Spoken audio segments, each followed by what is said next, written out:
রাসূল করিম সাল্লাল্লাহু আলাইহি ওয়াসাল্লাম বলেছেন যে জাহান্নামীদেরকে যখন জাহান্নামে নিক্ষেপ করা হবে, চিৎকার করতে থাকবে, চিৎকার করতে থাকবে, এত বেশি জোরে কান্না শুরু করবে যে তাদের চোখ থেকে পানি বের হতে থাকবে, বের হতে থাকবে। এমনকি একটি পর্যায়ে চোখের পানি শুকিয়ে যাবে। চোখের পানি যখন শুকিয়ে যাবে, রক্ত বের হতে থাকবে, রক্ত বের হতে থাকবে। একটি পর্যায়ে রাসূল করিম হাদিসের মধ্যে বলছেন ফাতুকাররাহু উয়ুন, চোখ একেবারে সাদা হয়ে যাবে। কিছু কিছু মানুষকে দেখবেন চোখের মধ্যে যখন রোগ হয় বিভিন্ন কারণে চোখের যে পুতলি রয়েছে সেটা ভিতরে সাদা হয়ে যায়। এরকম কাঁদতে কাঁদতে চোখের পানি শেষ হয়ে রক্ত বের হতে হতে চোখ পর্যন্ত সম্পূর্ণ পরিবর্তন হয়ে যাবে। এটা হচ্ছে জাহান্নাম। আর সেই জাহান্নাম থেকে যদি আগে থেকে মুক্তি পেতে চায়, ভয় ভীতির মাধ্যমে পৃথিবীতে কান্নাকাটি করে আমাকে মুক্তি পেয়ে নিতে হবে। জাহান্নামের আগুনকে নিজের জন্য এখন থেকে নিভানোর প্রচেষ্টা করতে হবে। অতএব রাসূল করিম সাল্লাল্লাহু আলাইহি ওয়াসাল্লাম আরেক হাদিসের মধ্যে ইরশাদ করেছেন যে আইনান, পৃথিবীর মধ্যে যে দুই প্রকৃতির চোখ রয়েছে, লা তামাসসুহুমান নার, সেই দুটো চোখকে কখনো আগুন স্পর্শ করতে পারবে না। এক নম্বর আইনুন বাকাত মিন খাশিয়াতিল্লাহ, ওই চোখ যে চোখ আল্লাহর ভয়ে কান্নাকাটি করে। ওয়া আইনুন বাতাত তাহরুসু ফি সাবিলিল্লাহ, আর ওই চোখ যে সব সারা রাত জেগে জেগে আল্লাহর ইবাদত করে। এই প্রকৃত দুই শ্রেণীর চোখকে আল্লাহ পাক জাহান্নামের আগুনে কখনো স্পর্শ করতে দিবেন না। অতএব আল্লাহ পাকের ভয়ভীতি অত্যন্ত গুরুত্বপূর্ণ একটি বিষয়। যে ব্যক্তির অন্তরে আল্লাহর ভয় নেই, সে ব্যক্তির অন্তরে যেন ঈমান একেবারে নড়বড়ে অবস্থায়। ঈমানকে যদি মজবুত করতে চাই, তাহলে আল্লাহর ভয়ভীতি নিজের ভিতর সৃষ্টি করতে হবে। বিশেষভাবে নির্বাচন করে নামাজ এবং দ্বীনি আলোচনা শোনার উদ্দেশ্যে যথাসময়ে তার ঘরের মেহমান হিসেবে উপস্থিত হওয়ার তৌফিক নসিব করেছেন এবং সুযোগ করে দিয়েছেন, এই জন্য শুকরিয়া জ্ঞাপন করি, বলি আলহামদুলিল্লাহ। আল্লাহ রাব্বুল আলামিন জগতের বুকে সকল সৃষ্টির মধ্যে এক ধরনের চেইন বিন্যাস এবং সুন্দর একটি তারতিব কুদরতিভাবে কুদরতি নিজামের মাধ্যমে পরিচালনা করেন। যে কোনো কিছুর মধ্যে একটা চেইন, পরস্পরের প্রতি শ্রদ্ধা সম্মান বোধ নিয়ে একটি যে সামাজিক গাঁথুনি, পরিবেশগত দৃষ্টিকোণ থেকে পরস্পরের মধ্যে যে একটি সম্পর্ক, এটা আল্লাহ পাক এই সম্পর্ক টিকিয়ে থাকার জন্যে মানুষের অন্তরে বিশেষ কিছু নেয়ামত এবং অনুভূতি দিয়েছেন। এই মানসিকতার অন্যতম একটি গুরুত্বপূর্ণ বিষয় হচ্ছে মানুষের ভিতর স্রষ্টা হিসেবে আল্লাহ পাক নিজের কিছু ভয় ভীতি, নিজের প্রতি শ্রদ্ধাবোধ, সম্মানবোধ এবং স্রষ্টা হিসেবে তার মহত্ববোধ মানুষের অন্তরে দিয়েছেন। বিশেষ করে যাদের অন্তরে ঈমান আছে, যাদের অন্তরে বিশ্বাসের নেয়ামত আছে, আল্লাহ পাক তাদের সেই বিশ্বাসের নেয়ামতকে আল্লাহর মহত্ব এবং শ্রেষ্ঠত্বের অনুভূতির মাধ্যমে আরো বেশি মজবুত এবং শক্তিশালী করেছেন। কোন ব্যক্তি তিনি যদি দাবি করেন যে তিনি মুমিন, তিনি যদি দাবি করেন যে তিনি একজন মুসলিম, অথচ তার অন্তরে আল্লাহ পাকের মহাব্বত, আল্লাহ পাকের শ্রেষ্ঠত্ব, আল্লাহ পাকের মহত্ব, এই সব কিছুর কোনো গুরুত্ব নাই, তাহলে সেই ব্যক্তির ঈমান প্রকৃতপক্ষে ঈমান নয়, অথবা তার ঈমান পরিপূর্ণতায় পৌঁছতে পারেনি। এজন্য ঈমানের অন্যতম একটি বহিঃপ্রকাশ, ঈমানের অন্যতম সিমটম, ঈমানের অন্যতম নিদর্শন হল মানুষের অন্তরে আল্লাহর ভয়ভীতি, আল্লাহর শ্রেষ্ঠত্ব, আল্লাহর মহত্ব, এই সব কিছুর যথাযথ অবস্থান। কোনো ব্যক্তির অন্তরে যদি এই সব কিছু না থাকে, তাহলে সেই ব্যক্তির ঈমান তাকে সামনের দিকে সুন্দর পথ দেখাবে না, বরং তার নড়বড়ে ঝরঝরে এক ভবিষ্যৎ, তার ভবিষ্যতের কোনো গ্যারান্টি নেই যে তিনি সঠিক পথে থাকবেন, টিকে থাকবেন, এটার কোনো গ্যারান্টি নেই। আল্লাহ পাক কোরআনে কারীমে এই বিষয়ের প্রতি দৃষ্টি আকর্ষণ করে বলছেন, আলাম ইয়ানি, এখনো পর্যন্ত কি সময় হয়নি, লিল্লাযীনা আমানু, যারা ঈমান এনেছেন তাদের জন্য, আন তাখশা কুলুবুহুম লিযিকরিল্লাহি ওয়া মা নাযালা মিনাল হক। আল্লাহ পাক তার পক্ষ থেকে সত্যের বাণী হিসেবে যা কিছু অবতীর্ণ করেছেন, বা আল্লাহ পাক নিজের স্মরণের মতো যা কিছু মানুষকে দিয়েছেন, ওই সব কিছুর মাধ্যমে তাদের অন্তর জগৎকে আল্লাহ পাকের ভয়ভীতির মাধ্যমে এখনো পর্যন্ত তারা মজবুত করতে পারেনি।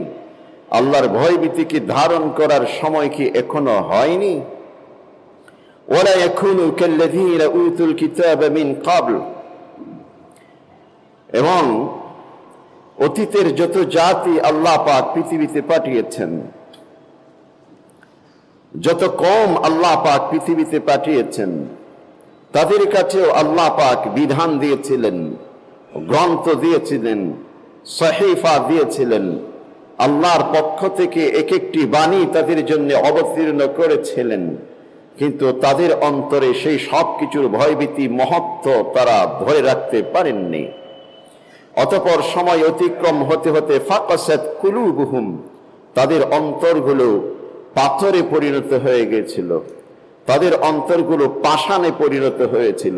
ওয়া কাসীরুম মিনহুম ফাসিকুন, যার ফলশ্রুতিতে যেটা হয়েছে, পরবর্তীতে তাদের অনেকেই ফাসিক হয়ে পড়েছেন, বিশ্বাসের জগৎ থেকে ছিটকে পড়েছেন, কুফর এবং শিরক তাদেরকে গ্রাস করে বসেছে, সত্যের পথ থেকে তারা যে সরে গিয়েছিলেন, বিপদগামী হয়ে গিয়েছিলেন। এজন্য আল্লাহর ভয় এটা গুরুত্বপূর্ণ একটি বিষয় একজন মুমিনের জন্য। আর এই আল্লাহর ভয়কে মানুষের অন্তরে মজবুত এবং শক্তিশালী করার জন্য আল্লাহ পাক এক এক সময় এক একটি ইবাদতের মৌসুম রেখেছেন। যেমন যেই সময়টি আমরা অতিক্রম করছি, আজকে শাবানের 7 তারিখ, আর 22 থেকে 23 দিন পর আশহুরুল হুরুম, অথবা যে মহিমান্বিত অন্যতম একটি মাস সৈয়দুশ শুহুর যেটাকে বলা হয়ে থাকে, মাসের মধ্যে অন্যতম শ্রেষ্ঠত্বের আসনে যে মাসটিকে রাখা হয়েছে, রমজানুল মুবারক আমাদের একেবারে কাছে। এই রমজানুল মুবারকের দীর্ঘ 1 মাস মানুষ যেন অন্তরে তার তাকওয়া, তার ভয়ভীতি, এই সব কিছুকে মজবুত করতে পারে, আল্লাহ পাক এই জন্য এই মাস দিয়েছেন। ঠিক এভাবে বিভিন্ন মৌসুমে আল্লাহ পাক ইবাদতের এক একটি সিলেবাস, ইবাদতের এক একটি ফহরস্ত রেখেছেন, যাতে করে মানুষ অন্তরে সেই তাকওয়া, আল্লাহর সেই ভয়ভীতি, আল্লাহর সেই মহত্ব, আল্লাহর সেই শ্রেষ্ঠত্বকে নিজের অন্তরে শক্তিশালী করতে পারে, মজবুত করতে পারে।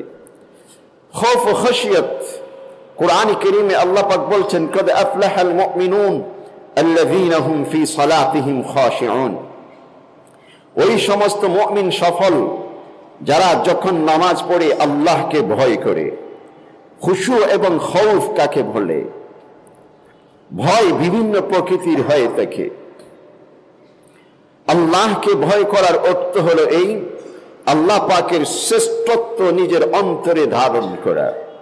তিনি স্রষ্টা, কেমন প্রকৃতির স্রষ্টা, তার সৃষ্টির সৃজনশীলতার যাবতীয় বিষয়গুলো নিয়ে আল্লাহকে ধারণ করা। একই সাথে তিনি হাকিম, তিনি প্রজ্ঞার অধিকারী। তিনি যে হাকিম, কোন প্রকৃতির হিকমতের অধিকারী, এই সব কিছুকে নিয়েই অন্তরে আল্লাহর প্রতি মহত্বকে ধারণ করা। একই সাথে তিনি যে সুবহান, পৃথিবীর সকল ভুল ত্রুটি সব কিছু থেকে তিনি সম্পূর্ণরূপে পবিত্র, এই বিষয়টিকে অন্তরে ধারণ করা। তিনি চাইলে সবকিছু করতে পারেন, কদির, যে কোনো মুহূর্তে যে কোনো কিছু করার মতো ক্ষমতা শক্তি আল্লাহর রয়েছে। এই অনুভূতিটুকু অন্তরে ধারণ করে সেই স্রষ্টাকে লালন করা, এটাই হচ্ছে আল্লাহকে ভয় করা। কোন ব্যক্তি যখন জানবেন, তার অন্তরে যখন এই উপলব্ধি থাকবে যে আল্লাহ তিনি চাইলে যে কোনো কিছু করতে পারেন, সৃষ্টি জগতের মধ্যে তার সামনে পৃথিবীর আরেকজন সমতুল্য নেই, রিজিকের জগতে তার সমতুল্য আরেকজন দাতা নেই, একই সাথে পৃথিবীর সবকিছু পরিবর্তনের জগতে তার সমতুল্য আরেকজন নেই, পৃথিবীর মানব জাতিকে পরিচালনার ক্ষেত্রে তার সমতুল্য আরেকজন নেই। এই উপলব্ধি একজন মানুষের অন্তরে যখন থাকবে, সে ব্যক্তি কখনো গুনাহে লিপ্ত হতে পারবে না, সে ব্যক্তি কখনো আল্লাহর অবাধ্য হতে পারবে না, সে ব্যক্তি কখনো আল্লাহর এক একটি বিধানকে লঙ্ঘন করতে পারবে না, বরং সে ব্যক্তি খুঁজে খুঁজে কোন জায়গাতে আল্লাহর বিধান পালন করা যায়, অনুসরণ করা যায়, সেই পথটিকে খুঁজে বেড়াবেন। এবং কোন মুহূর্তে যদি আল্লাহ পাকের বিধানের ব্যতিক্রম কোনো কিছু হয়ে যায়, তাৎক্ষণিক লজ্জিত হবেন, তাৎক্ষণিক কেঁদে পড়বেন, তাৎক্ষণিক সত্যের পথে ন্যায়ের পথে আল্লাহর কাছে তওবার মাধ্যমে ফিরে আসতে তিনি চেষ্টা করবেন। এটাই হচ্ছে খৌফ ও খাশিয়াত। ওয়াল্লাযীনা হুম ক্বাদ আফলাহাল মুমিনুন আল্লাযীনা হুম ফী সালাতিহিম খাশিউন। যে ওই সমস্ত মুমিন হচ্ছে সফল, যারা নামাজে আল্লাহকে ভয় করে। নামাজে আল্লাহকে ভয় করার অর্থ হলো এই, আমরা যখন রুকু দেই, রুকুতে যাওয়ার পর আল্লাহর যাবতীয় সিফাত গুণবাচক বিষয়গুলো নিজের অন্তরে যখন একজন ব্যক্তি ধারণ করবে, তার রুকু হবে সেরকম শক্তিশালী। একজন ব্যক্তি যখন সেজদায় যাবে, যে আমি কোন সত্তাকে সেজদা করছি, কোন সত্তার সামনে আমার কপাল ঠেকাচ্ছি, কোন সত্তার সামনে আমি মাথা নত করছি, ওই পরিপূর্ণ উপলব্ধি যখন একজন ব্যক্তি অন্তরে ধারণ করবে, তখন সেই ব্যক্তির সেজদা সারা পৃথিবীর জগৎকে সবকিছুকে মুহূর্তের মধ্যে ভুলিয়ে দিবেন। এটাই হচ্ছে আল্লাযীনা হুম ফী সালাতিহিম খাশিউন, যারা নামাজে আল্লাহকে ভয় করে। রাসূল করিম সাল্লাল্লাহু আলাইহি ওয়াসাল্লাম হযরত আয়েশা সিদ্দিকা রাদিয়াল্লাহু আনহার সাথে পরামর্শ করছেন যে আমি যখন অসুস্থ, তখন হযরত আবু বকর সিদ্দিককে যেন নামাজ পড়াতে দেই, তিনি যেন ইমামতি করেন, তিনি যেন নামাজ পড়ান। আয়েশা সিদ্দিকা রাদিয়াল্লাহু আনহা বললেন যে ইয়া রাসূলুল্লাহ, আপনি আবু বকর সিদ্দিক রাদিয়াল্লাহু আনহু সম্পর্কে জানেন না। তিনি যখন নামাজে দাঁড়ান, নামাজরত অবস্থায় তিনি এত বেশি কান্নাকাটি করেন, এত বেশি কান্নাকাটি করেন, এত বেশি ফেটে পড়েন কাঁদতে কাঁদতে, যে পিছনে যারা মুক্ত দিয়েছেন তারা অনেক সময় বিরক্ত হয়ে যাবেন। এই জন্য তাকে আপনি ইমামতি করতে দিবেন, এটা ঠিক আছে, কিন্তু তার হালত হচ্ছে এই, আমি বাবা হিসেবে তার ওই সংক্রান্ত বিষয়ে আমি যতটুকু জানি, আপনি হয়তো নবী হিসেবে জানেন, কিন্তু তার অভ্যন্তরীণ অবস্থা ব্যতিক্রম। এটাই হচ্ছে কদ আফলাহাল মুমিনুন আল্লাযীনা হুম ফী সালাতিহিম খাশিউন। আল্লাহ পাক এই কথাটি বলছেন, হে মুমিনগণ, তোমাদের কি এখনো সময় হয়নি যে তোমাদের অন্তরে আল্লাহ পাকের ভয় ভীতিকে তোমরা ধারণ করবে? হযরত ওমর ইবনুল খাত্তাব রাদিয়াল্লাহু আনহু তিনি যখন নামাজে দাঁড়াতেন, কাঁদতেন, কান্না শুরু করে দিতেন। পিছন থেকে সাহাবায়ে কেরাম অনেক দূর পর্যন্ত থাকে, তারা তার কান্না শুনতে পাইত। এজন্য নামাজরত অবস্থায় যখন আল্লাহ পাকের স্রষ্টা হিসেবে, খালিক হিসেবে, কদির হিসেবে, আলিমুম বিযাতি সুদূর হিসেবে, সামিউম বাসীর হিসেবে তার যাবতীয় বিষয়গুলো ধারণ করে একজন ব্যক্তি সেজদা দিবে, রুকু করবে, কোরআন কারীমের তিলাওয়াত করবে, তখন ওই ব্যক্তির অন্তরে খৌফ ও খশিয়ত অবস্থান করে, এটা বোঝা যাবে। আর এমন খৌফ ও খশিয়ত একজন ব্যক্তি যখন অন্তরে ধারণ করবে, তখন সেই ব্যক্তি কখনো গুনাহে লিপ্ত হতে পারে না। এই জন্য খৌফ ও খশিয়ত, ভয় ভীতি, তাকওয়া, এটা একজন মুমিন, একজন মুসলমানের অন্যতম সম্পদ। রাসূল করিম সাল্লাল্লাহু আলাইহি ওয়াসাল্লাম হাদিসে ইরশাদ করেছেন যে মান বাকা মিন খাশিয়াতিল্লাহ ক্বাদ হারামাল্লাহু আলাইহিন নার। যে ব্যক্তি আল্লাহর ভয়ে কান্নাকাটি করে, আল্লাহ পাক সেই ব্যক্তির জন্য জাহান্নামকে সম্পূর্ণরূপে হারাম করে দেয়। এই জন্য জাহান্নামের আগুন এটা মারাত্মক। এটাকে আল্লাহ পাক যে ব্যক্তি একমাত্র আল্লাহর ভয়ে কান্নাকাটি করে তার জন্য হারাম করে দিয়েছেন। এজন্য প্রতিটি মুমিনের অন্তরে আল্লাহ পাকের খৌফ ও খশিয়ত থাকা প্রয়োজন। এটা ঈমানের অন্যতম সিম্পটম, এটা ঈমানের অন্যতম নিদর্শন। এক জায়গায় আগুন জ্বলছে, কোন দূর থেকে আমরা যদি কোনো ব্যক্তি এসে সংবাদ দেয় যে ঠিক এখানে আমি বসে আছি, মিরপুর 1 নম্বর গোলচক্করে আগুন লেগেছে, এই কথাটি যদি কোনো ব্যক্তি এসে সংবাদ দেয়, আমরা তাৎক্ষণিক ছাদে উঠি, আমরা তাৎক্ষণিক জানালা দিয়ে উঁকি মারি, দেখি কোনো ধোঁয়া দেখা যাচ্ছে কিনা। যখন দেখছি সেখানে কোনো ধোঁয়ার চিহ্ন রয়েছে, আকাশ থেকে ধোঁয়ার দেখা যাচ্ছে, তখন আমরা বুঝতে পারি সেখানে আগুন জ্বলছে। ঠিক কোনো ব্যক্তির অন্তরে যখন ঈমান আছে, কোনো ব্যক্তি যখন ইসলামের ছায়াতলে আশ্রয় গ্রহণ করেছে, ইসলামকে মানে, এই দাবি যখন কোনো ব্যক্তি করবে, সেই ব্যক্তির বাহ্যিক দৃষ্টিকোণ থেকে বাহ্যিক কার্যক্রমের মধ্যে অটোমেটিক্যালি আল্লাহ পাকের ভয়ভীতির কিছু নিদর্শন বহিঃপ্রকাশ ঘটবে। এটাই হচ্ছে ঈমানের পরিচয়। এজন্য রাসূল করিম সাল্লাল্লাহু আলাইহি ওয়াসাল্লাম হাদিসে ইরশাদ করেছেন, আল খাউফ ওয়াল খাশিয়া, আল্লাহর ভয়ভীতি অবস্থান করে মানুষের কলবে, অন্তরে, কিন্তু সেটা বহিঃপ্রকাশ পায় মানুষের আযা, শরীরের অঙ্গ প্রত্যঙ্গের মাধ্যমে। ওই ব্যক্তি, যে ব্যক্তির অন্তরে আল্লাহর ভয় আছে, তিনি তার হাতকে যে কোনো দিকে সম্প্রসারিত করতে পারে না। ওই ব্যক্তি, যে ব্যক্তির অন্তরে আল্লাহর ভয় ভীতি আছে, সেই ব্যক্তি কখনো নিজের জবানকে, নিজের ভাষাকে যেন তেনভাবে ব্যবহার করতে পারেন না। ওই ব্যক্তি, যে ব্যক্তির অন্তরে আল্লাহর ভয় আছে, সেই ব্যক্তি কখনো নিজের দৃষ্টিকে যেদিকে সেদিকে মন চাইলে তিনি ঘোরাতে পারেন না। যে ব্যক্তির অন্তরে আল্লাহর ভয় আছে, সেই ব্যক্তি যে কোনো কিছু কানে শুনতে পারেন না। যে ব্যক্তির অন্তরে আল্লাহর ভয় আছে, সেই ব্যক্তি যে কোনো কিছু কল্পনা করতে পারেন না।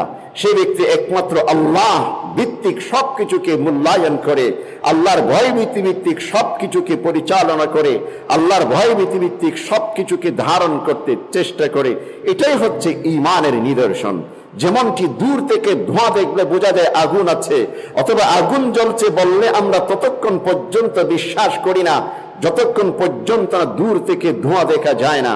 ঠিক তেমনি ভাবে কোন ব্যক্তির অন্তরে ঈমান আছে, কোন ব্যক্তি ইসলামকে মানে, অনুসরণ করে, এটা ততক্ষণ পর্যন্ত বিশ্বাস করা যাবে না যতক্ষণ পর্যন্ত না তার অঙ্গ প্রত্যঙ্গের মাধ্যমে তার অন্তরে যে আল্লাহর ভয়ভীতি অবস্থান করছেন এইটুকু বোঝা যাবে না। অতএব যে ব্যক্তির অন্তরে আল্লাহর ভয়ভীতি নেই, সেটা বাহিরের দৃষ্টিকোণ থেকে বোঝা যায় না, সে ব্যক্তির ঈমান পরিপূর্ণ নয়, অথবা সেই ব্যক্তির ঈমানের মধ্যে নড়বড়ে এক পরিবেশ রয়েছে। যে কোনো কিছুর বাতাস, যে কোনো কিছু যদি তাকে একটু করে টুকি দেয়, তার ঈমান থেকে সে ছিটকে পড়ে যেতে পারে, কুফরিতে লিপ্ত হয়ে যেতে পারে, শিরক তাকে যে কোনো মুহূর্তে গ্রাস করে নিতে পারে। এই জন্য আল্লাহর খৌফ ও খাশিয়ত এটা খুবই গুরুত্বপূর্ণ বিষয়, খুবই গুরুত্বপূর্ণ। এই জন্য জাহান্নামের আগুন এটা একটি মারাত্মক। মানুষ ভয় করে, বিভিন্ন কিছুকে ভয় করে। জাহান্নামের আগুনের কথা যখন বলা হয়, এটাও এক ধরনের ভয়। আল্লাহ পাকের ভালোবাসার কথা যখন বলা হয়, এটাও কিন্তু এক ধরনের ভয়। জাহান্নামের আগুন, পৃথিবীর আগুন, দুজনের মধ্যে অনেক ফারাক রয়েছে, অনেক পার্থক্য রয়েছে। পৃথিবীর যে আগুন, সেই আগুন যে কোনো কিছুকে জ্বালিয়ে দেয়। পৃথিবীর আগুনের মধ্যে কোনো গুনাহগার ব্যক্তিও যদি সেখানে পড়ে যায়, তাকেও কিন্তু আগুন জ্বালিয়ে ফেলবে। কোনো যদি দিনদার নেককার মানুষও যদি আগুনের মধ্যে পড়ে যায়, তিনিও কিন্তু সেখানে পুড়ে যেতে পারে, তিনি ছায়া পরিণত হয়ে যেতে পারে। কিন্তু জাহান্নামের আগুনকে আল্লাহ পাক সৃষ্টি করেছেন শুধুমাত্র গুনাহগারকে জ্বালাবার জন্য। এজন্য কোন মুমিনকে জাহান্নামের আগুন স্পর্শ করতে পারবে না। অথচ সেই জাহান্নামের আগুন হচ্ছে এত বেশি তেজ, এত বেশি পাওয়ারফুল। রাসূল করিম সাল্লাল্লাহু আলাইহি ওয়াসাল্লাম হাদিসে ইরশাদ করেছেন, ইন্না নারাকুম হাযি, পৃথিবীতে তোমরা যে আগুন দেখতে পাও, জুজআম মিন ৭০ জুজআম মিনান নার, জাহান্নামের আগুনের ৭০ ভাগের একটি ভাগ পৃথিবীর সমস্ত আগুনকে যদি একত্রিত করা হয়, তাহলে জাহান্নামের আগুনের ৭০ ভাগের ১ ভাগের সমতুল্য হবে। এমনকি রাসূল করিম সাল্লাল্লাহু আলাইহি ওয়াসাল্লাম হাদিসে ইরশাদ করেছেন, জাহান্নামের আগুনের একেবারে যররা পরিমাণ, একেবারে অনুপরিমাণ আগুন যদি যেখান থেকে সূর্য উদয় হয় ওই জায়গাতে রাখা হয়, আবার সূর্য অস্ত যেই প্রান্তে যায় সেখানে যদি কোনো ব্যক্তি থাকে, যেখান থেকে সূর্য উদয় হয়েছে সেখানে আগুনের অনুটুক পরিমাণ আগুন যদি রাখে, যেখানে অস্তে যাচ্ছে সেখানে থাকা ব্যক্তি পর্যন্ত জলে ছায়ে পরিণত হয়ে যাবে। এমন পাওয়ারফুল হচ্ছে জাহান্নামের আগুন। রাসূল করিম সাল্লাল্লাহু আলাইহি ওয়াসাল্লাম হাদিসে আরো ইরশাদ করেছেন, জাহান্নামের আগুনে জ্বলতে জ্বলতে জাহান্নামীরা যে ঘেমে যাবে, সেই ঘাম এত বেশি গরম হবে, এত বেশি পাওয়ারফুল হবে, সেই জাহান্নামীদের এক একজনের শরীরের ঘাম যদি উহুদ পর্বতের উপর রাখা হয়, সেই উহুদ পাহাড়টি জলে গলে যাবে সম্পূর্ণরূপে, শুধুমাত্র ঘামের গরমের পাওয়ারের কারণে। এমন হচ্ছে জাহান্নামের আগুন। আর রাসূল করিম সাল্লাল্লাহু আলাইহি ওয়াসাল্লাম সেই জাহান্নামের আগুন থেকে বাঁচার জন্য বলছেন, মান বাকা মিন খাশিয়াতিল্লাহ, যে ব্যক্তি আল্লাহর ভয়ে কান্নাকাটি করবে, যে ব্যক্তি আল্লাহকে ভয় করবে, ফাকাদ হারামাল্লাহু আলাইহিন নার, আল্লাহ পাক সেই ব্যক্তির উপর জাহান্নামের আগুনকে সম্পূর্ণ হারাম করে দিবে। জাহান্নামের আগুন আর পৃথিবীর আগুনের পার্থক্যের কথা বলছিলাম। পৃথিবীর আগুন নেককার বদকার একই সাথে সবাইকে জ্বালিয়ে ফেলতে পারে, কিন্তু জাহান্নামের আগুন শুধুমাত্র বদকার, শুধুমাত্র গুনাহগার ব্যক্তিকে জ্বালাবে, কোনো নেককার ব্যক্তিকে জাহান্নামের আগুন জ্বালাতে পারবে না। পৃথিবীর আগুনে যদি পানি দেওয়া হয়, যে ফায়ার সার্ভিস ইত্যাদির মাধ্যমে পানি দেওয়া হয়, সে পৃথিবীর আগুন নিভে যায়। জাহান্নামের আগুনে যদি হাজারো পানি দেওয়া হয়, সেই জাহান্নামের আগুন নিভবে না। তবে একটি জিনিস জাহান্নামের আগুনকে নিভাতে পারে, কোন গুনাহগার ব্যক্তি যদি কান্নাকাটি করে, কান্নাকাটির মাধ্যমে যে চোখের পানি বের হবে, ওই চোখের পানির মাধ্যমে জাহান্নামের আগুন নিভতে পারে। এই জন্যই আর মুমিনের নূরের মাধ্যমে, ঈমানের নূরের মাধ্যমে জাহান্নামের আগুন নিভতে পারে।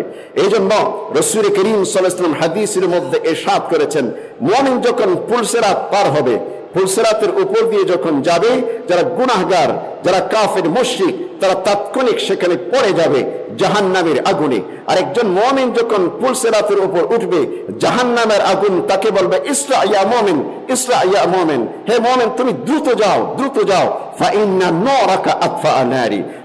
এমন হতে পারে তুমি যদি দেরি করো, তোমার ঈমানের নূর আমি জাহান্নামের আগুনকে নিভিয়ে দিতে পারে। সুবহানাল্লাহ। যেই জাহান্নামের আগুনের এত বৈশিষ্ট্য, এত পাওয়ার, একজন মুমিনের নূর সেই জাহান্নামের আগুনকে নিভিয়ে দিতে পারে। এই জন্য সেই জাহান্নামের আগুন থেকে কোনো ব্যক্তি যদি বাঁচতে চায়, তাহলে পৃথিবীর সমতুল্য যদি পানিও সেখানে নিক্ষেপ করে, জাহান্নামের আগুন কশ্চিনকালও নিভবে না। বরং সেই নিভানোর জন্য প্রয়োজন অশ্রু, চোখের পানি। সে দুই পদ্ধতিতে হতে পারে। পৃথিবীতে থাকা অবস্থায় কেঁদে কেটে সেই চোখের পানির মাধ্যমে জাহান্নামের আগুনকে নিজের জন্য হারাম করে নেওয়া, আরেকটি হচ্ছে আমাকে যখন জাহান্নামে নিক্ষেপ করা হবে, ঠিক সেই সময় কাঁদতে কাঁদতে আমি জাহান্নাম থেকে মুক্তি পাওয়া। কিন্তু দুটো কঠিন অবস্থা।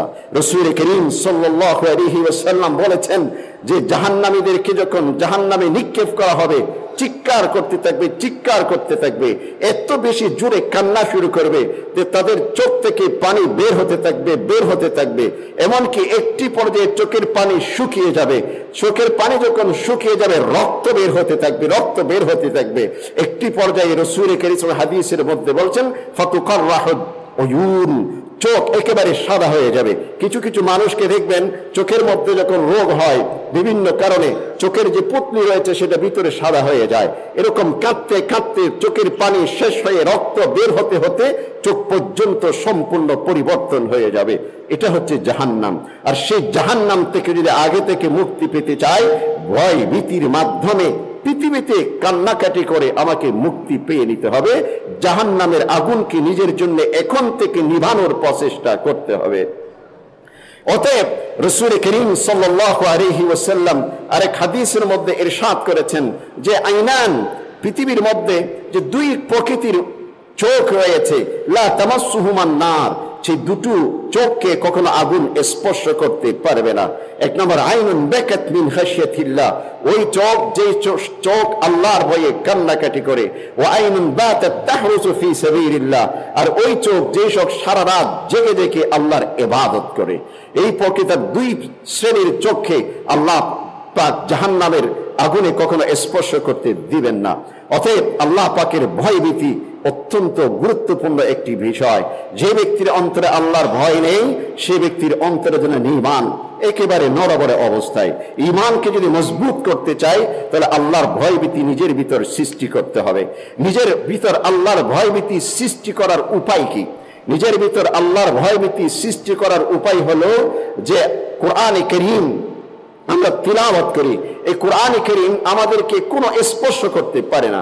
আমরা যখন নামাজে দাঁড়াই, নামাজের মধ্যে যে ছোট্ট তিলাওয়াত হোক, লম্বা তিলাওয়াত হোক, আমরা শুনে যাই, সেটা আমাদেরকে স্পর্শ করতে পারে না। অথচ রাসূল করিম সাল্লাল্লাহু আলাইহি ওয়াসাল্লাম যখন নামাজে দাঁড়াতেন, কোরআন কারীমের এক একটি আয়াত যখন আসতো, তখন কান্নাকাটি শুরু করতো। ওমর ইবনে খাত্তাব রাদিয়াল্লাহু আনহু কোরআন কারীমের এক একটি আয়াত যখন আসতো, কান্নাকাটি শুরু করতো। আল্লাহ পাক কোরআন কারীমের মধ্যে বলেছেন যে وأنكالا وجحيما وطعاما ذا غصة وعذابا أليما। সূরাতুল মুজাম্মিলের এই আয়াত যখন আসতো, রাসূল করিম সাল্লাল্লাহু আলাইহি ওয়াসাল্লাম কাঁদতে শুরু করতেন। কোরআন কারীমের মধ্যে সূরাতুল মাঈদার শেষের দিকে রয়েছে ইন তুআযিবহুম ফাইন্নাহুম ইবাদুক ওয়া ইন তাগফির লাহুম ফাইন্নাকা আনতাল আজিজুল হাকীম। ঈসা আলাইহিস সালাম এবং খ্রিস্টান ধর্মের যারা অনুসারী, কাল কিয়ামতের দিন তাদের দুপক্ষকে বিচারের কাঠগড়ায় দাঁড় করানো হবে। ঈসা আলাইহিস সালাম এবং খ্রিস্টান ধর্মের যারা অনুসারী, তাদেরকে কাঠগড়ায় দাঁড় করানো হবে। অতঃপর আল্লাহ পাক হযরত ঈসা আলাইহিস সালামকে জিজ্ঞাসা করবেন, হে ঈসা ইবনে মারইয়াম, আপনি কি আপনার এই কওমকে, আপনি কি আপনার এই বিশ্বাসীদেরকে কখনো চিত্তবাদের দাওয়াত দিয়েছেন? কখনো আপনাকে পূজা করার জন্য, আপনার ইবাদত করার দাওয়াত দিয়েছেন? কখনো আপনাকে আপনার আল্লাহর সন্তান হিসেবে বিশ্বাসের দাওয়াত দিয়েছেন? ঈসা আলাইহিস সালাম বলবেন, ইয়া রব, আমি যতদিন পৃথিবীতে ছিলাম আমি সেটা করিনি, যেটা আপনি দেখেছেন স্পষ্টভাবে। যেহেতু আপনি সবকিছু জানেন, সেখানে আমার বলার কোনো কিছু নেই। পরিশেষে হযরত ঈসা আলাইহিস সালামের কাছে বলা হবে, এদেরকে কি করা যায়? নবী কখনো উম্মত এবং নিজের সম্প্রদায়ের শাস্তি হোক, এটা পৃথিবীর কোন নবী কখনো কামনা করেন না। হযরত ঈসা আলাইহিস সালাম আল্লাহর হাতে ছেড়ে দিবেন, বলবেন ইন তুআযিবহুম ফাইন্নাহুম ইবাদুক। আপনি যদি তাদেরকে শাস্তি দেন, এরা হচ্ছেন আপনার বান্দা। ওয়া ইন তাগফির লাহুম ফাইন্নাকা আনতাল আজিজুল হাকীম। আর যদি আপনি তাদেরকে ক্ষমা করে দেন, সেই শক্তি, সেই পাওয়ার আপনার রয়েছে, সিদ্ধান্ত আপনার হাতে। এই আয়াতটি যখন পড়া হতো, রাসূল করিম সাল্লাল্লাহু আলাইহি ওয়াসাল্লাম কাঁদতে শুরু করতেন। চোখ দিয়ে পানি ঝরতো। হযরত আয়েশা সিদ্দিকা রাদিয়াল্লাহু আনহা ইরশাদ করছেন, হযরত হাফসা রাদিয়াল্লাহু আনহা ওমর ইবনে খাত্তাব রাদিয়াল্লাহু আনহুর মেয়ে হযরত হাফসা রাদিয়াল্লাহু আনহা রাসূলের স্ত্রী, তিনি বলছেন, একদিন রাসূল করিম সাল্লাল্লাহু আলাইহি ওয়াসাল্লাম শুয়ে আছেন মসজিদে নববীতে, কিছু সাহাবী কোরআনে কারীমের আয়াত তিলাওয়াত করছেন। কাল্লা ইন্নাহুম আন রাব্বিহিম ইয়াওমা ইযিল লামাহজুবুন। রাসূল করিম সাল্লাল্লাহু আলাইহি ওয়াসাল্লাম কাঁদতে শুরু করেছেন। শুধুমাত্র কোরআনের আয়াতটুকু কানে পড়েছে, আর রাসূলের চোখ দিয়ে পানি বের হওয়া শুরু হয়েছে। অতএব আমরা যে নামাজ পড়ি, নামাজের অন্তর্নিহিত এক একটি রুকুন, নামাজের অন্তর্নিহিত এক একটি আমল, এই আমলগুলোর গুরুত্ব সম্পর্কে আমাদের কোনো নলেজ নেই। এই আমলগুলোর মধ্যে কোনটির কি পার্ট, কোনটির কি ফাংশন, কোনটির কি কাজ, এগুলো সম্পর্কে আমাদের তেমন কোনো নলেজ নেই, এবং সেই সম্পর্কে আমরা জানতে বা স্টাডি করতেও খুব বেশি চেষ্টা করি না। অতএব প্রতিটি রুকুন যেন, নামাজের প্রতিটি কাজ যেন পৃথক পৃথক আমাকে নতুন করে একটি শক্তি দেয়, এই বিষয়গুলি আমরা কখনো ভাবি না। এই জন্য আল্লাহর ভয়ভীতি, আল্লাহর খৌফ ও খাশিয়াত আমাদের হৃদয়কে স্পর্শ করে না। সূরাতুল ফাতিহা আমরা পড়তে থাকি, সূরাতুল ফাতিহা আমরা পড়ি, কিন্তু পিছনে যারা কাতারে থাকেন, কয়জন আমরা সূরাতুল ফাতিহা শুরু থেকে শেষ পর্যন্ত বুঝতে পারি? সূরাতুল ফাতিহা আমাকে কি আহ্বান করছে? সূরাতুল ফাতিহা আমাকে কোন দিকে দাওয়াত দিচ্ছে? সূরাতুল ফাতিহা থেকে আমি কি অর্জন করতে পারি? এটা তো শুধুমাত্র এমন নয় যে আপনি যদি আপনার যে ব্যবসায়ী প্রতিষ্ঠানে প্রতিদিন সকালবেলা আপনি একটি সূচি করেছেন, 9টায় 10টায় আপনার অফিসে আপনি যাবেন, সন্ধ্যাকালীন আপনি 4টা-5টার দিকে সেখান থেকে চলে আসেন, কিন্তু এই যে সময়টুকু অফিসে গেছেন, অফিস থেকে এসেছেন, এইটুকুর মধ্যে আপনার কি হয়েছে? আপনি অনেক কিছু লেনদেন করেছেন, আপনি নতুন অভিজ্ঞতা সেখান থেকে অর্জন করেছেন, আপনার ফান্ড ডেভেলপ হয়েছে, আপনার ব্যাংক ব্যালেন্সের মধ্যে অনেক কিছু জিনিস আপনার এর হয়েছে, আপনি আর্থিকভাবে প্রশান্তি অর্জন করেছেন, ফিজিক্যালি আপনি অনেক কিছু, মানসিকভাবে অনেক কিছু আপনি অর্জন করেছেন, এইভাবে আপনার সময়টা থেকে আপনি অনেক কিছু পেয়েছেন। কিন্তু যখন আজান হলো, আমি মসজিদে আসলাম, ঠিক প্রতিদিনের মতো নামাজ পড়ছি, আমি সেজদা দিলাম, রুকু করলাম, তিলাওয়াত করেছি বা শুনেছি, আমি যখন বাসায় ফিরে গেলাম, যাওয়ার পর আমার ভিতর কি পরিবর্তনটুকু হলো? আমি ব্যবসায়ী প্রতিষ্ঠানে গিয়েছি, অনেক কিছু পেয়েছি, নিয়েছি, দিয়েছি, কিন্তু নামাজে এসেছি, কি দিয়েছি, কি নিয়েছি, পরিবর্তন কি হলো? এইটুকু যদি আমরা স্টাডি করতে না পারি, তাহলে ওই খৌফ ও খশিয়ত, ওই খৌফ ও খশিয়তের মাধ্যমে স্বাদ গ্রহণ, ওই খৌফ ও খশিয়তের মাধ্যমে অন্তরকে আরো বেশি আলোকিত করা, এটা কশিন কালেও সম্ভব হবে না। এই জন্যই মুহতারাম সামিঈন, যে আল্লাহর ভয়, আল্লাহর ভয়ের মাধ্যমে কান্নাকাটি, এটা মুমিনের অন্যতম একটি গুরুত্বপূর্ণ বিষয়। কান্নাকাটির সময় এসেছে, শাবান মাস। রাসূল করিম সাল্লাল্লাহু আলাইহি ওয়াসাল্লাম আয়েশা সিদ্দিকা রাদিয়াল্লাহু আনহা ইরশাদ করেছেন, রমজান ব্যতীত যেই মাসটিতে সবচেয়ে বেশি রাসূল করিম সাল্লাল্লাহু আলাইহি ওয়াসাল্লাম রোজা রাখতেন, সেই মাসটি হচ্ছে শাবান মাস। শাবান মাস এসে গেছে, রমজান আমাদের একেবারে হাতছানি দিচ্ছে, একেবারে আমাদের ঘরের দরজার পাশে এসে গেছে। এখন থেকে যদি আমরা প্রস্তুতি গ্রহণ করি, রমজান আমাকে স্পর্শ করতে পারবে। আব্দুল্লাহ ইবনে আমর রাদিয়াল্লাহু আনহু থেকে বর্ণিত, তিনি যখন রমজান মাস আসতো, তিলাওয়াত করতেন, বেশি বেশি তিলাওয়াত করতেন, বেশি বেশি আল্লাহর কাছে কান্নাকাটি করতেন, এবং তিনি বলেছেন, তুবা লিমান আসলাহা নাফসাহু ক্বাবলা রমাদান। ওই ব্যক্তির জন্য সৌভাগ্য, ওই ব্যক্তি অন্তর সবচেয়ে পবিত্র, ওই ব্যক্তি কতই না পবিত্রতা অর্জন করতে সক্ষম হয়েছেন, যে ব্যক্তি রমজানের পূর্বে নিজের অন্তরকে, নিজের নাফসকে, নিজেকে সম্পূর্ণরূপে সংশোধন করতে পেরেছেন। সেই সংশোধনের পদ্ধতি কি? জিকির, তিলাওয়াত, জিকির, তিলাওয়াত, নামাজের মধ্যে এনহেমাত, অর্থাৎ নামাজে কনসেন্ট্রেশন, পরিপূর্ণভাবে নিজের মনকে মনোনিবেশের মাধ্যমে নামাজ পরিচালনা, নামাজ আদায় বা নামাজ প্রতিষ্ঠা, যেটাই বলি না কেন, এই একনিষ্ঠতার সাথে নামাজ আদায়, এর মাধ্যমে একজন ব্যক্তি খৌফ ও খশিয়ত অর্জন, এটা মানুষের পক্ষে সম্ভব। এই জন্য মুহতারাম সামিঈন, আল্লাহ রাসূল সাল্লাল্লাহু আলাইহি ওয়াসাল্লাম হাদিসের মধ্যে আরো ইরশাদ করেছেন, লা ইয়ালিজুন নার, লা ইয়ালিজুন নার, জাহান্নামের আগুন ওই ব্যক্তিকে স্পর্শ করতে পারবে না, যে ইয়াখরুজু মিন আইনিহি আদ-দুমু, যে ব্যক্তির চোখ থেকে পানি বের হবে, ওয়ালাউ কানাত মিসলা রাসি যুবাব, মাছির মাথার সমতুল্য এক একটি চোখের পানির ফোঁটাও যদি অন্তত পক্ষে মন থেকে, চোখ থেকে বের করতে পারে, মিন খাশিয়াতিল্লাহ, তবে আল্লাহর ভয়ে, অন্য কোনো কিছুর ভয়ে নয়। মানুষ মানুষকে ভয় করে কয়েকটি কারণে। বাঘ দেখলেও আমরা ভয় করি, তুফান যখন আসছে সেটাকেও আমরা ভয় করি, ভূমিকম্প যখন হয় বিল্ডিং ভেঙে নিজের মাথার উপর পড়বে, এটাকেও আমরা ভয় করি, পথ দিয়ে যখন হেঁটে যায় অ্যাক্সিডেন্ট হবে, সেটাকেও আমরা ভয় করি। ভয়ের অনেকগুলো জিনিস আছে। একমাত্র আল্লাহকে ভয় করার উদ্দেশ্যে, একমাত্র আল্লাহকে ভয়ের উদ্দেশ্যে যদি কোনো ব্যক্তি কান্নাকাটি করে, সেই ব্যক্তির কান্নাকাটির কারণে ওই চোখের পানি ওই ব্যক্তিকে জাহান্নামের আগুন থেকে সম্পূর্ণরূপে মুক্ত করে দিবে। এজন্য ওই কান্নাকাটির পরিবেশ আমাকে তৈরি করতে হবে নিজের মনের মাধ্যমে। হযরতে শুআয়ব আলাইহিস সালাম, হযরতে শুআয়ব আলাইহিস সালাম একদিন খুব কাঁদতেছিলেন, একদিন খুব কাঁদতেছিলেন। তো হযরত আল্লাহ পাক জিজ্ঞাসা করলেন, ইয়া শুআয়ব, তুমি এত বেশি কেন কান্নাকাটি করছো? তুমি কি পৃথিবীতে অনেক কিছু পেতে চাও? তুমি কি এই পেতে চাও? তুমি কি সেই পেতে চাও? শুআয়ব আলাইহিস সালাম বললেন, ইয়া রাব, আমি একমাত্র আপনার জন্যে কান্নাকাটি করছি, শুধুমাত্র আপনার লেখার জন্যে, শুধুমাত্র আপনার সাক্ষাতের জন্যে, শুধুমাত্র আপনাকে পাওয়ার উদ্দেশ্যে আমি কান্নাকাটি করছি, পৃথিবীর অন্য কোনো কিছুর জন্য নয়। এই জন্যই অনেক মানুষ আছেন, রাতের গভীরে যখন কান্নাকাটি করে আল্লাহর কাছে চায়, তখন ঋণ মুক্তি চায়।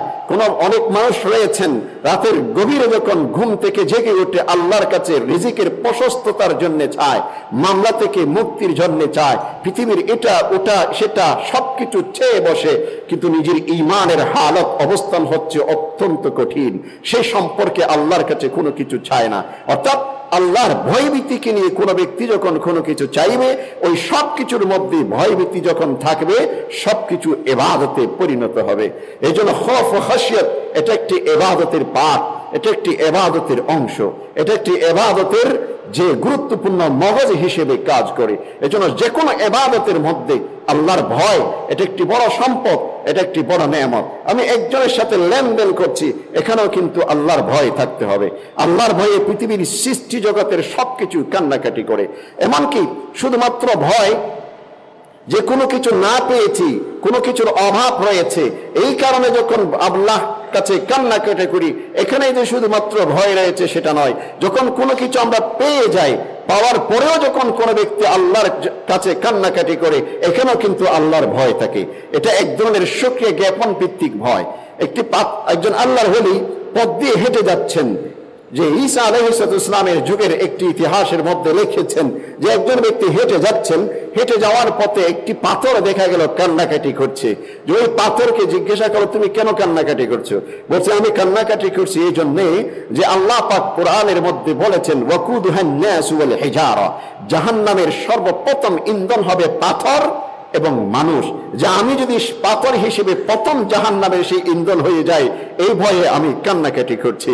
তো তিনি আল্লাহর কাছে দোয়া করেছেন যে তোমাকে যেন জাহান্নামের ইন্ধন হিসেবে যেন আল্লাহ পাক না রাখেন। তো দোয়া কবুল হয়ে গেছে। সেই পাথরের জন্য আল্লাহর পক্ষ থেকে সুসংবাদ আসলো যে তোমাকে জাহান্নামের আগুনে জ্বালানো হবে না। দীর্ঘদিন পর ওই পথ দিয়ে আবার তিনি যাচ্ছেন, পাথর আরো কান্নাকাটি করছেন।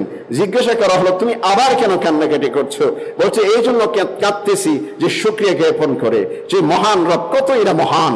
তিনি, আমি একটি পাথর হয়ে যার মধ্যে তেমন কোনো প্রাণ নেই, যার মধ্যে এই নেই সেই নেই, অথচ আমাকে জাহান্নাম থেকে মুক্তি তিনি দিয়েছেন, তার কিভাবে আমি শুকরিয়া জ্ঞাপন করতে পারি? এই জন্য আমি কান্নাকাটি করছি। রাসূল করিম সাল্লাল্লাহু আলাইহি ওয়াসাল্লাম সেজদায় পড়েছেন, বদর যুদ্ধে সেজদায় পড়েছেন, কান্নাকাটি করছেন, কাঁদছেন আর কাঁদছেন। আবু বকর সিদ্দিক রাদিয়াল্লাহু আনহু বলছেন, কাফাকা ইয়া রাসূলুল্লাহ, ইয়া রাসূলুল্লাহ, এতটুকু কান্না আপনার জন্য যথেষ্ট, এইটুকু কান্না মুক্তির জন্য, সফলতার জন্য যথেষ্ট। আপনি এরপরেও কেন কান্নাকাটি করছেন? আপনি হচ্ছেন সেই সত্তা লিমান গফারাল্লাহু মা তাকাদ্দামা মিন যামবিহি ওয়া মা তাআখার। আপনি হচ্ছেন সেই সত্তা যার অতীত এবং ভবিষ্যৎ সমস্ত গুনাহ অপরাধ আল্লাহ পাক ক্ষমা করে দিয়েছেন। এরপরেও কেন আপনি কান্নাকাটি করছেন? এরপর করে আপনি কান্নাকাটি করছেন। রাতের গভীরে যখন রাসূল করিম সাল্লাল্লাহু আলাইহি ওয়াসাল্লাম ইবাদতের উদ্দেশ্যে দাঁড়াতেন, দীর্ঘক্ষণ কোরআন তিলাওয়াত করছে, তখন পা ফুলে যেত। রাসূল করিম সাল্লাল্লাহু আলাইহি ওয়াসাল্লামের স্ত্রী আয়েশা সিদ্দিকা রাদিয়াল্লাহু আনহা বললেন, আপনার তো অতীত ভবিষ্যৎ সবকিছু আল্লাহ পাক ক্ষমা করে দিয়েছেন, এরপরেও কেন আপনি এত বেশি কান্নাকাটি, এত বেশি ইবাদত করছেন? রাসূল করিম সাল্লাল্লাহু আলাইহি ওয়াসাল্লাম উত্তরে বলছেন, আফালা আকুনু আবেদান শাকুরা, আমি কি একজন কৃতজ্ঞ বান্দার অন্তর্ভুক্ত হব না? এজন্য কান্নাকাটি শুধুমাত্র অভাব অনটন, কান্নাকাটি শুধুমাত্র কোনো কিছু না পেয়েছি, কান্নাকাটি শুধুমাত্র বিপদ, কান্নাকাটি শুধুমাত্র যে আমার ক্রাইসিসের সময় যে হবে আর সেখানে আল্লাহর ভয় থাকবে এমন নয়, বরং শুকরিয়া জ্ঞাপন করতে গেলেও আল্লাহর ভয়ের কারণে চোখ দিয়ে পানি আসতে পারে। এটাই হচ্ছে খৌফ ও খশিয়ত। এই জন্য শুরুতে বলেছি যে আল্লাহর ভয় কাকে বলে? আল্লাহর শ্রেষ্ঠত্ব অন্তরে ধারণ করে, আল্লাহর মহত্ব অন্তরে ধারণ করে। তিনি খালেক, কোন প্রকৃতির খালেক সেটা অন্তরে ধারণ করে। তিনি রাজেক, কোন প্রকৃতির রাজেক সেটা অন্তরে ধারণ করে। তিনি কদির, কোন প্রকৃতির কদির সেটা অন্তরে ধারণ করে। আল্লাহর প্রতি শ্রেষ্ঠত্ব, এটাই হচ্ছে খৌফ ও খশিয়ত। এখন একজন ব্যক্তি যখন আল্লাহ পাক কোন প্রকৃতির রাজেক এইটুকু অন্তরে ধারণ করে যখন সে ব্যক্তি কাঁদবে, সে ব্যক্তি আল্লাহকে ভয় করবে, সে ব্যক্তি অভাবের সময় যেমন কাঁদবে আল্লাহকে ভয় করবে, তাকে যখন আল্লাহ পাক অডেল সম্পদ দিবেন, নেয়ামত দিবেন, তখন সে আল্লাহর ভয়ে কাঁদবে। কারণ সে রাজেক হিসেবে আল্লাহর যে কোন অবস্থান সেটুকু সে অন্তরে ধারণ করেছে। একই সাথে আল্লাহ পাক কদির হিসেবে তার কোন প্রকৃতির কদির, তার কুদরত, তার যে ক্ষমতা, এটার পরিধি কেমন, এই সব কিছুকে নিয়ে যখন সে আল্লাহর প্রতি বিশ্বাসকে ধারণ করবে, সে সকল অবস্থায় অন্তরের মধ্যে আল্লাহর ভয় থাকবে এবং যে কোনো অবস্থাতে তার সবকিছুর মধ্যে আল্লাহর ভয় তার ভিতর কাজ করবে। এই জন্য মুহতারাম সামিঈন, খৌফ ও খশিয়ত, কান্নাকাটি, এটা একজন মুমিনের সম্পদ হওয়া উচিত। পৃথিবীর বুকে দেখা যায় যে মানুষ অস্ত্রের মাধ্যমে যতটুকু জয় করতে পারেনি, চোখের পানির মাধ্যমে তার চেয়ে বেশি জয় করেছে। রাসূল করিম সাল্লাল্লাহু আলাইহি ওয়াসাল্লাম, যার সমতুল্য পৃথিবীতে আরেকজন নেই, শাসক হিসেবে বলি, বিজয়ী হিসেবে বলি, একজন বিজয়ী নেতা হিসেবে রাসূলের মতো আরেকজন পৃথিবীতে দৃষ্টান্ত নেই। তার পিছনে শুধুমাত্র তরবারি, তার পিছনে শুধুমাত্র অস্ত্র, তার পিছনে শুধুমাত্র সৈন্য, এইটুকু কাজ করেনি।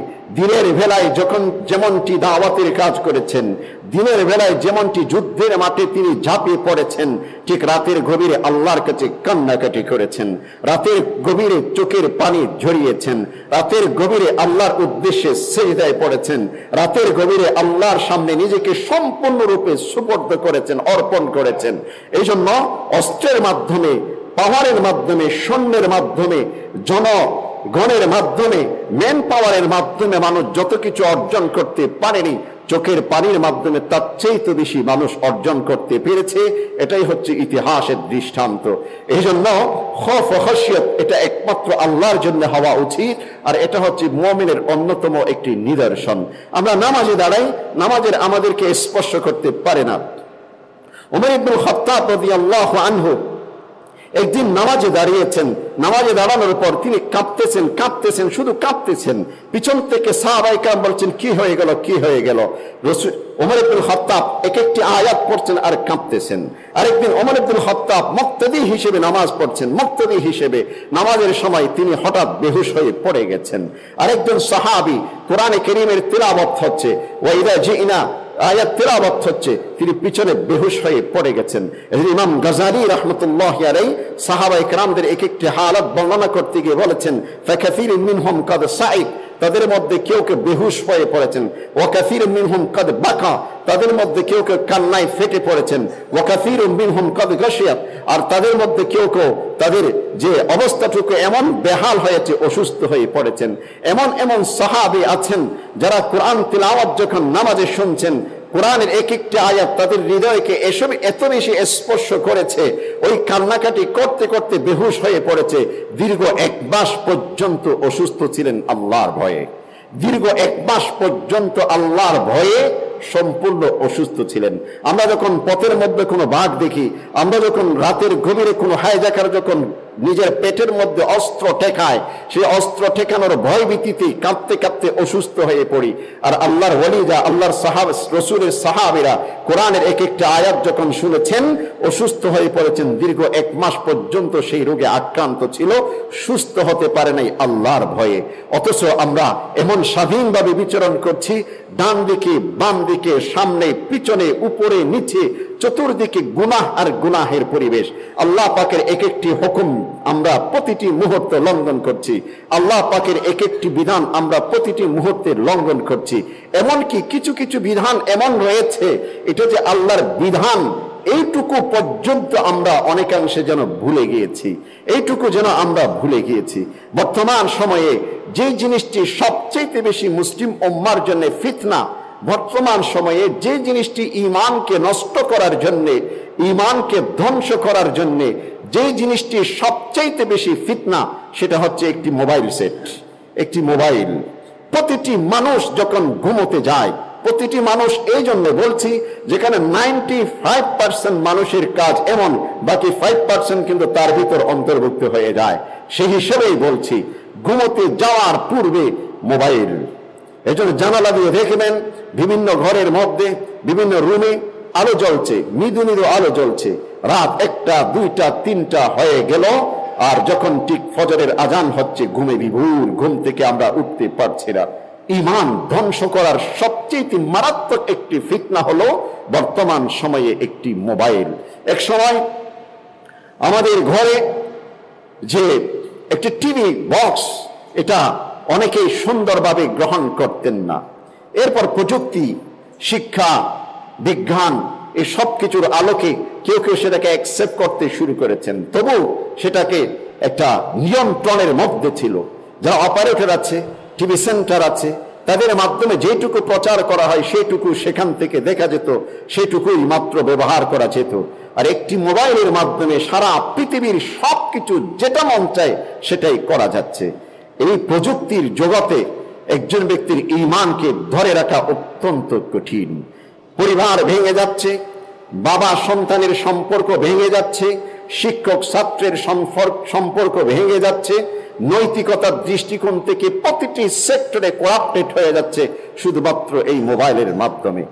আর মানুষের গোপনীয়তা বলতে কিছু নেই, মানুষের প্রাইভেসি বলতে কিছু নেই। আল্লাহ রসুল সাল্লাল্লাহু আলাইহি ওয়াসাল্লাম ইরশাদ করেছেন, যে ব্যক্তি কোন ব্যক্তির গোপনীয়তাকে রক্ষা করবে, কাল কিয়ামতের দিন আল্লাহ পাক সেই ব্যক্তির যাবতীয় গুনাহকে গোপন করে রাখবেন। আর বর্তমান সময়ের মধ্যে এমন একটি ট্রেন্ড এসে গেছে, এমন প্রতিযোগিতা, কম্পিটিশন এটার উপর হয়ে গেছে যে অপরের দুষ্ত্রুটি, অপরের যে কোনো কিছুকে ভিডিও ইত্যাদির মাধ্যমে যত বেশি প্রচার করা যায়, যত বেশি প্রচার করা যায়, এটা একটা সভ্যতা হয়ে গেছে। এটা একটা যে আমি উন্নতি সাধন করেছি, এটার একটা প্রমাণের মতো হয়ে গেছে। এই জন্যই বর্তমান সময়ের এই ফিতনা মোবাইল, এখনো পর্যন্ত এমনও কিছু কিছু পরিবার আছে যেখানে বাটন সেট ছাড়া অন্য কোনো সেট এলাউড না। এখনো পর্যন্ত অনেক পরিবার দেখা যায় যাদের পরিবারের মধ্যে অ্যান্ড্রয়েড সেট সম্পূর্ণ নিষিদ্ধ। বাটন সেট একটু টাকা বেশি খরচ হয়, মিনিট ব্যবহার করতে হয়, কিন্তু অ্যান্ড্রয়েড সেটের মাধ্যমে হোয়াটসঅ্যাপ, ইমো এভরিথিং ইউজ করে আমার কিন্তু অনেক কিছু টাকা, কিছু মানি সেভ করা যায়। কিন্তু এই মানি সেভের যে আড়ালে আরো মারাত্মক ধরনের ক্ষতি ওই ব্যক্তিকে গ্রাস করে যাচ্ছে, যেটা অ্যান্ড্রয়েড সেটের মাধ্যমে। এজন্য এখনো পর্যন্ত অনেক পরিবারকে দেখা যায় শুধুমাত্র বাটন সেট, ল্যাম্পের মতো অনেকে ব্যবহার করে থাকেন, যে একটি বাটন সেট, এর বেশি কিছু নয়, প্রয়োজনও খুব বেশি নেই। আমাদের প্রয়োজনের অতিরিক্ত আমরা এমন কিছু জিনিস করে থাকি শুধুমাত্র নিজের নফস, নিজের প্রবৃত্তির অনুসারী হয়ে। আর যে ব্যক্তি নিজের প্রবৃত্তির অনুসারী হবে, সেই ব্যক্তির ঠিকানা হবে জাহান্নাম। আল্লাহ পাক কোরআনের মধ্যে বলেছেন, ওয়া আম্মা মান খাফা মাকামা রাব্বিহি ওয়া নাহা আন-নাফসা আনিল হাওয়া ফাইন্নাল জান্নাতা হিয়াল মাওয়া ওয়া আম্মা মান তাগা ওয়া আসারা আল হায়াতাদ দুনিয়া ফাইন্নাল জাহিমা হিয়াল মাওয়া। যে ব্যক্তি যে ইহজাগতিক বিষয়গুলোকে প্রাধান্য দিবে এবং নিজের প্রবৃত্তির অনুসরণ করবে, সেই ব্যক্তির ঠিকানা হচ্ছে জাহিম, জাহান্নাম। আর যে ব্যক্তি আল্লাহকে ভয় করবে, আল্লাহর অবস্থান সম্পর্কে সে ব্যক্তি সবকিছু জানবে এবং সেটাকে উপলব্ধি করবে, আল্লাহ পাক সেই ব্যক্তির ঠিকানা জান্নাত হিসেবে নির্ধারণ করেছেন। এই জন্য মুহতারাম সামিঈন, আসুন আমরা আল্লাহ পাকের ভয়ভীতি অন্তরে ধারণ করি এবং কোরআন যে আমরা পড়ে থাকি, কোরআনের মাস আসছে, কোরআন আমরা পড়তে যেমনটি শিখেছি বুঝতে চেষ্টা করি। পৃথিবীতে আমাদের সামনে, আমাদের মুসল্লিদের মধ্যে অনেককে পাওয়া যাবেন যারা মাল্টি ল্যাঙ্গুয়েজের উপর প্রফিসিয়েন্সি আছে। বাংলা ভাষা আমরা জানি, চাইনিজ ল্যাঙ্গুয়েজ আমরা জানি, জাপানিজ আমরা জানি, জার্মান ল্যাঙ্গুয়েজ আমরা জানি, ইংলিশ তো এখন একটি ছোট বাচ্চা, ঘরের বিড়ালও ইংলিশ বলতে পারে, এমন একটি পরিবেশ আমাদের হয়ে গেছে। কিন্তু যে কিতাব আল্লাহ আমাকে দিয়েছেন, যে কিতাবের উপর ভিত্তি করে 5 ওয়াক্ত আমার নামাজ পরিচালনা হচ্ছে, যে কিতাব আমাকে নাজাত দিচ্ছে, যে কিতাব আমাকে জাহান্নাম থেকে মুক্ত করবে, যে কিতাব আমাকে জান্নাতের সার্টিফিকেট দিচ্ছে, সে কিতাবটুকু বুঝবার মতো, একটি সেন্টেন্স বুঝবার মতো ভাষাটুকু আমি শিখতে পারিনি। কারণ এখানে পৃথিবী নাই, এখানে এই ভাষা দিয়ে কামাই করা যায় না। একমাত্র কিছু যারা মধ্যপ্রাচ্যে শ্রমিক হিসেবে যাদেরকে পাঠানো হয়, ওটাকে লুগা আমিয়া বলে, আঞ্চলিক কিছু শব্দ তারা সেখান থেকে শিখে আছে, যেটা কোরআন বুঝবার মতো কোনো সেখানে কায়দা নেই। এই জন্য রমজান মাস আসছে সামনে, এখনো পর্যন্ত সময় বাকি আছে। কোরআনের এই ভাষা শেখার পিছনে আমরা একটু শ্রম দেই, কোরআনের এই ভাষা শেখার জন্য গ্রুপ ভিত্তিক আমরা দলবদ্ধ হয়ে আমরা সেই ভাষা শেখার জন্য ছুটে বেড়াই। কোন জায়গায় ভাষা শেখানো হচ্ছে, কোন জায়গায় কোরআন বুঝবার মতো সেই ভাষার যে শিক্ষা প্রশিক্ষণ চলছে, খুঁজে খুঁজে আমরা সেটা বের করব।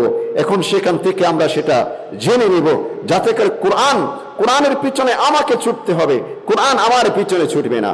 এখন বিষয় হয়ে গেছে এমন, ব্রিটিশ কাউন্সিলে যখন একজন ব্যক্তি ভর্তি নেয়, সেখান থেকে ইংলিশ শিক্ষা গ্রহণ করা যায়, হাজার হাজার লক্ষ লক্ষ টাকা আমার সন্তানদের পিছনে আমরা দিচ্ছি। আর সেই পরিমাণ টাকা যদি একজন বাচ্চার পিছনে খরচ করা হয়, সে কোন একটি আরব বিশ্ব থেকে সম্পূর্ণ ভাষা শিখে এসে দেশের মধ্যে ফিরে আসতে পারবে। অথচ কোরআনের এই ভাষার প্রতি আমাদের তেমন কোনো গুরুত্ব নেই। এই জন্য মুহতারাম সামিঈন, আসুন সাহাবাদের সেই ঈমান যদি লালন করতে চাই, সাহাবাদের মতো সেরকম সুসংবাদ যদি আমরা পেতে চাই, তাহলে অবশ্যই কোরআন বুঝতে হবে। কোরআন যখন পড়ি সেটা বুঝে কিনা, নামাজে যখন দাঁড়াচ্ছে সে কোরআন আমি বুঝে কিনা, এটা কিন্তু আমাকে নিজেকে জাস্টিফাই করতে হবে, নিজেকে আমাকে সে ক্রিটিসাইজ করতে হবে। এর মাধ্যমে যদি নিজেকে সংশোধন করতে না পারি, পরিপূর্ণ ঈমান ধারণ করা অত্যন্ত কঠিন বিষয়।